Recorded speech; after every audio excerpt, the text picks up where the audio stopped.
নমস্কার, খবর শুনছেন বাংলার সংবাদ চ্যানেল থেকে। আজ 3 তারিখ মঙ্গলবার, জানাবো আজকের 15টি গুরুত্বপূর্ণ তাজা খবর। শুরুতেই সংবাদ শিরোনাম।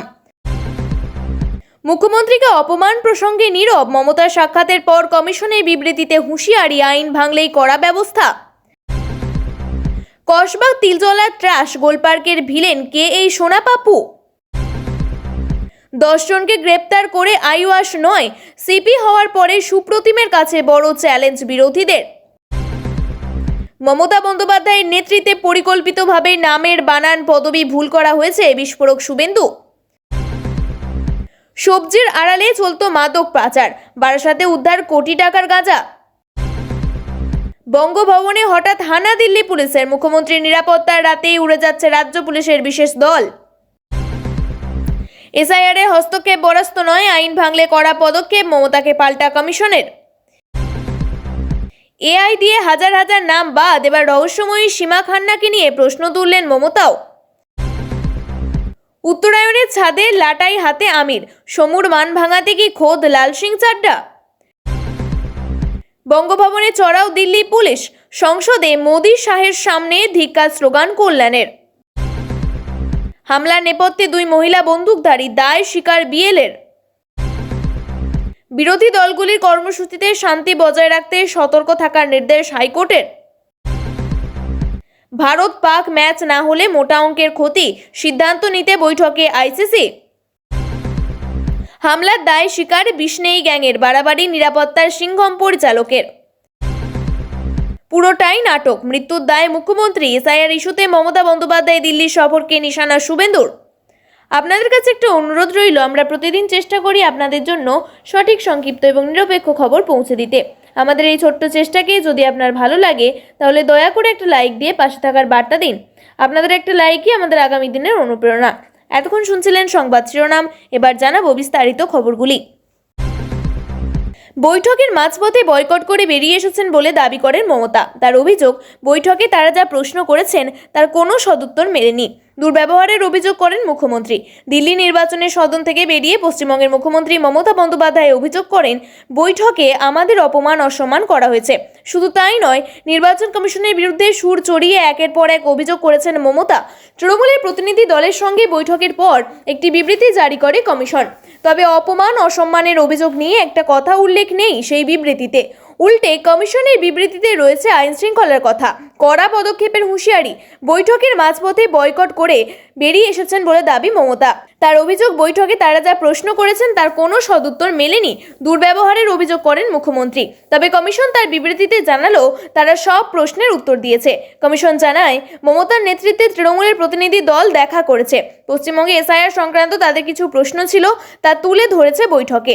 মুখ্য নির্বাচন কমিশনার জ্ঞানেশ কুমার সব প্রশ্নের উত্তর দিয়েছেন। তৃণমূলের অভিযোগ উড়িয়ে দেওয়ার পাশাপাশি কমিশন স্পষ্ট জানায়, আইনের শাসন বজায় থাকবে। কেউ যদি আইন নিজের হাতে তুলে নেয় তবে কমিশনের হাতে থাকা আইনগত ক্ষমতা এবং সংবিধান অনুযায়ী কঠোর ব্যবস্থা নেওয়া হবে। বিবৃতিতে তৃণমূলের বিরুদ্ধে পাল্টা সরব হয়েছে কমিশন। তাদের দাবি, তৃণমূলের বিধায়কেরা কমিশন, বিশেষত মুখ্য কমিশনারের বিরুদ্ধে অশালীন এবং হুমকির ভাষা ব্যবহার করেছেন। ফারাক্কায় তৃণমূলের বিধায়ক মনিরুল ইসলামের প্রসঙ্গ টেনেছে কমিশন। দিন কয়েক আগে মনিরুলের বিরুদ্ধে বিডিও অফিসে ঢুকে ভাঙচুরের অভিযোগ ওঠে। শুধু তাই নয়, প্রকাশ্য সভা থেকে কমিশনকে কুরুচিকর মন্তব্য করা হয় বলে অভিযোগ মনিরুলের বিরুদ্ধে।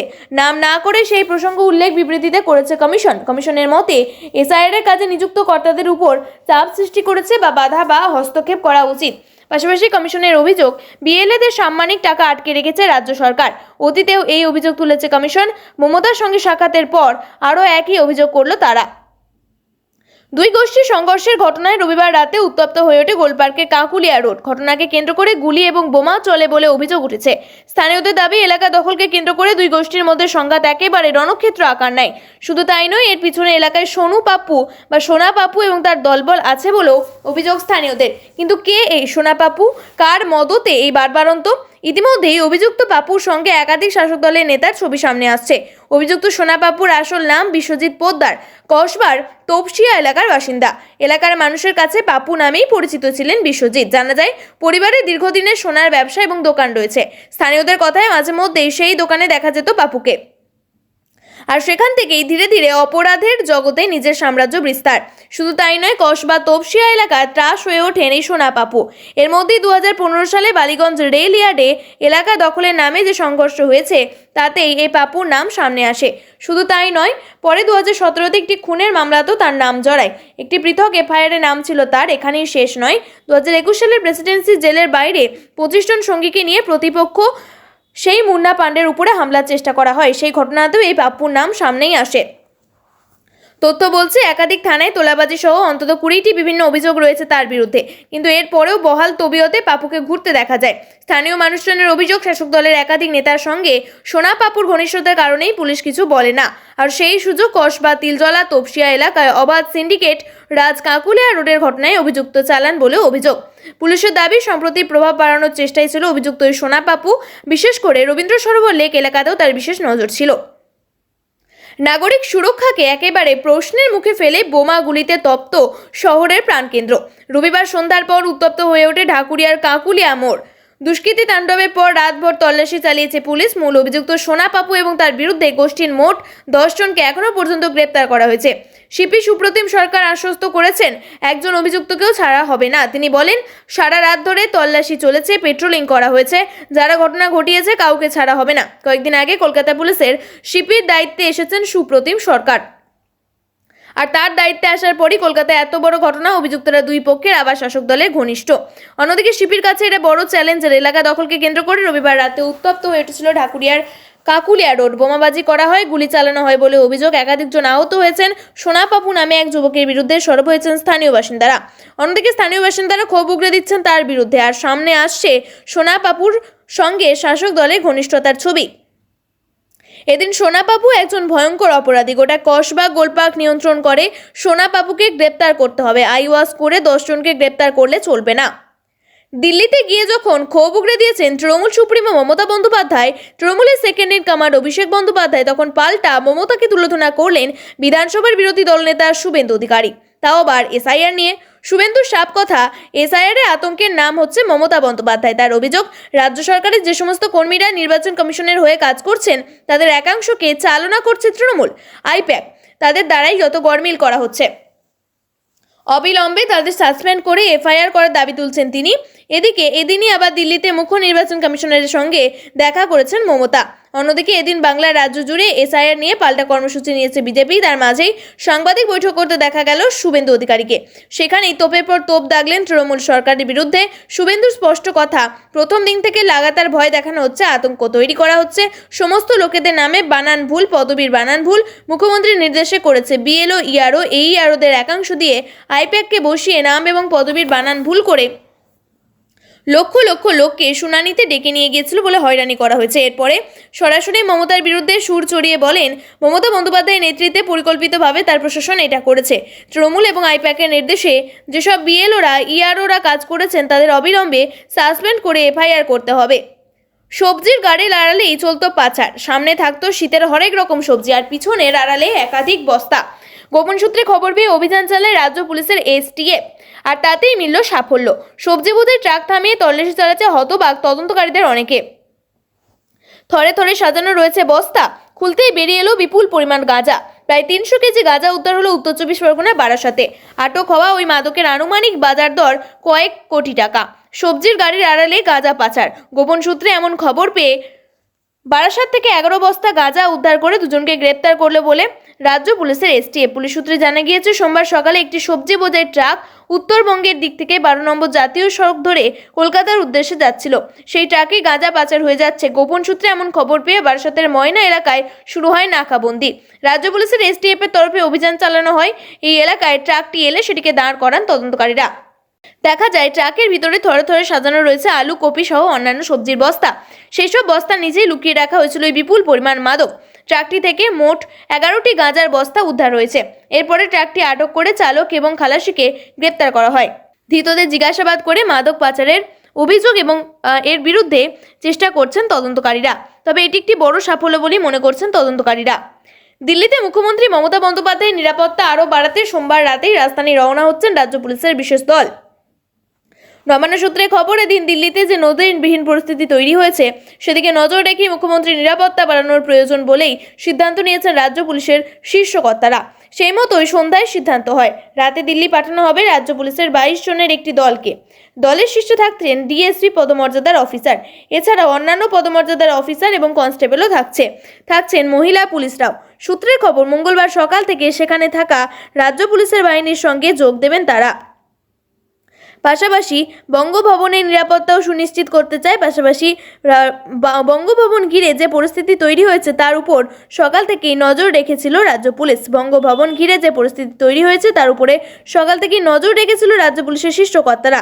সোমবার সকাল থেকে বঙ্গভবনে দিল্লি পুলিশের নজিরবিহীন উপস্থিতি দেখা যায় এবং সেই পুলিশের বিরুদ্ধে অতি সক্রিয়তার অভিযোগ তুলে মমতা জানায়, বঙ্গভবন ঘিরে রেখেছে পুলিশ, বঙ্গভবনে ঘিরে রেখেছে দিল্লি পুলিশ, বঙ্গভবনে তল্লাশি করছে তারা। শুধু তাই নয়, দিল্লিতে থাকা বাংলার মুখ্যমন্ত্রী মমতা বন্দ্যোপাধ্যায় এক কাপড়ে পৌঁছে গিয়েছিলেন চাণক্যপুরীর বঙ্গভবনে। সঙ্গে ছিলেন তৃণমূলের সর্বভারতীয় সাধারণ সম্পাদক অভিষেক বন্দ্যোপাধ্যায়ও। মুখ্যমন্ত্রী দিল্লি পুলিশের সামনে কার্যত রুখে দাঁড়িয়েছিলেন। মমতা বন্দ্যোপাধ্যায়কে দেখে পিছু হটতে বাধ্য হয়েছিল দিল্লি পুলিশ। এই নিয়ে সকাল থেকেই পরিস্থিতি উত্তপ্ত হয়ে ওঠে। রাজ্য পুলিশের সূত্রে খবর, বঙ্গভবনের নিরাপত্তা বাড়ানোর প্রয়োজনীয়তা রয়েছে বলেই মনে করছেন শীর্ষ কর্তারা। সেই মতোই রাতে বিশেষ প্রশিক্ষণপ্রাপ্ত পুলিশের একটি দলকে দিল্লিগামী বিমানে পাঠানো হয়েছে বলেও জানা গিয়েছে। নির্বাচন সদন থেকে বেরিয়ে মুখ্য নির্বাচন কমিশনার জ্ঞানেশ কুমারকে একহাত নিয়েছেন মুখ্যমন্ত্রী মমতা বন্দ্যোপাধ্যায়। এবার বৈঠক নিয়ে মুখ খুলল নির্বাচন কমিশন। সাফ জানানো হয়েছে, এসআইআর এর কারোর হস্তক্ষেপ বরদাস্ত করা হবে না। মমতার অভিযোগ নস্যাৎ করে কমিশনের তরফে বলা হয়েছে, কমিশন এবং মুখ্য নির্বাচন কমিশনারকে প্রকাশ্যে ভয় দেখাচ্ছে তৃণমূল কংগ্রেসের বিধায়করা। ঠিক কী জানানো হয়েছে কমিশনের তরফে? বিবৃতিতে বলা হয়েছে, মমতা বন্দ্যোপাধ্যায়ের নেতৃত্বে এআইটিসির প্রতিনিধি দল কমিশনারের সঙ্গে দেখা করে এসআইআর নিয়ে কিছু বক্তব্য তুলে ধরেন তারা। জ্ঞানেশ কুমার তাদের প্রশ্নের উত্তর দেন এবং ব্যাখ্যা করেন, কেউ আইন নিজের হাতে তুলে নিলে বা আইন ভাঙলে কড়া পদক্ষেপ করা হবে। সেখানেই মমতার অভিযোগ নস্যাৎ করে দিয়েছে কমিশন। পাল্টা অভিযোগ করেছে তৃণমূলের বিধায়করা কমিশনের বিরুদ্ধে এবং বিশেষ করে মুখ্য নির্বাচন কমিশনের বিরুদ্ধে প্রকাশ্যে অশালীন ভাষা প্রয়োগ করা হয়েছে, হুমকি দিয়েছেন, বিডিও অফিস ভাঙচুরের ঘটনা ঘটেছে। এসআইআর এর কাজে নিযুক্ত কর্মকর্তাদের উপরে কোনো চাপ বা বাধা হস্তক্ষেপ বরদাস্ত করবে না। সেখানে আরও জানানো হয়েছে, বিএলএ 2দের 18,000 টাকা, ইতিমধ্যেই 7,000 টাকা দেওয়া হয়েছে। বিবৃতিতে বলা হয়েছে, মমতা বন্দ্যোপাধ্যায়ের নেতৃত্বে এআইটিসির প্রতিনিধি দল আজ কমিশনারের সঙ্গে দেখা করে। এসআইআর নিয়ে কিছু বক্তব্য তুলে ধরেন তারা। জ্ঞানেশ কুমার তার প্রশ্নের উত্তর দেন এবং ব্যাখ্যা করেন, কেউ আইন নিজের হাতে তুলে নিলে আইন ভাঙলে কড়া পদক্ষেপ করা হবে। পশ্চিমবঙ্গ সরকার নির্বাচন কমিশনারের সঙ্গে পরামর্শ না করে 3 জন নির্বাচনী তালিকা পর্যবেক্ষককে বদলি করেছেন বলে অভিযোগ করা হয়েছে। নির্বাচন কমিশনের তরফ থেকে বদলির আদেশ বাতিলের জন্য অনুরোধ করা হয়েছে, তবে এখনো পর্যন্ত কোনো পদক্ষেপ নেওয়া হয়নি বলে জানানো হয়েছে। এছাড়াও সরকার 4 জন কর্মকর্তার এবং 1 জন ডেটা এন্ট্রি অপারেটরের বিরুদ্ধে এফআইআর দায়ের করা হয়েছিল, তাও করা হয়নি বলে উল্লেখ করা হয়েছে। উল্লেখ্য, এদিন জ্ঞানেশ কুমারের সঙ্গে বৈঠকের পর মমতা বন্দ্যোপাধ্যায় অভিযোগ করেন তাদের সঙ্গে দুর্ব্যবহার করা হয়েছে, জমিদারি আচরণের অভিযোগও তোলেন তিনি। তৃণমূলের সর্বভারতীয় সাধারণ সম্পাদক অভিষেক বন্দ্যোপাধ্যায়ের মুখে শোনা গিয়েছিল সীমা খান্নার নাম। নির্বাচনী সদনের বাইরে সাংবাদিক বৈঠক করে এবার রহস্যময়ী সীমা খান্নাকে নিয়ে প্রশ্ন তুললেন বাংলার মুখ্যমন্ত্রী তথা তৃণমূল সুপ্রিমো মমতা বন্দ্যোপাধ্যায়। তিনি বলেন, এখানে 58 লক্ষের নাম বাদ গিয়েছে।